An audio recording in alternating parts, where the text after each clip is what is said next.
আল্লাহর নবী মুসা আলাইহিস সালাম তার জাতির লোকদের জন্য পানির প্রার্থনা করলো আল্লাহর কাছে। আল্লাহ রাব্বুল আলামিন তাকে বললেন, মুসারে, তোমার যে হাতের লাঠিটা রয়েছে সে লাঠি দিয়ে পাথরের চাতালের মধ্যে আঘাত করো। আল্লাহর আদেশ মোতাবেক হযরতে মুসা আলাইহিস সালাম তার হাতের লাঠি দিয়ে পাথরের চাতালে যখন আঘাত করলেন, পাথরটা ফেটে গেল। ফেটে যাওয়ার পর 12টি ঝর্ণা বেরিয়ে গেল।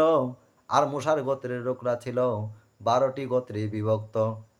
প্রত্যেককে তাদের নিজ নিজ পানির স্থান জেনে নিলেন। নিজ নিজ পানির স্থান তারা জেনে নিলে, চিনে নিল।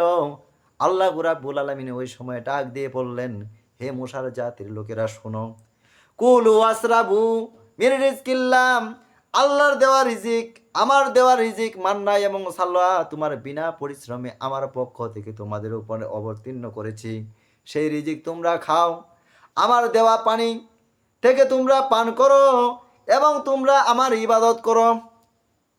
ওয়ালা তাসাউ ফিল আরজি মুফসিদিন, কিন্তু বিপর্যয়, পৃথিবীতে তোমরা বিপর্যয় সৃষ্টি করো না, তোমরা ফাসাদ সৃষ্টি করো না, তোমরা মারামারি হানাহানি করবে না। আমার ভাই এরা এই ঘটনাটি আল্লাহ রাব্বুল আলামিন আল কোরআনুল কারীমের মধ্যে আলোচনা করেছেন।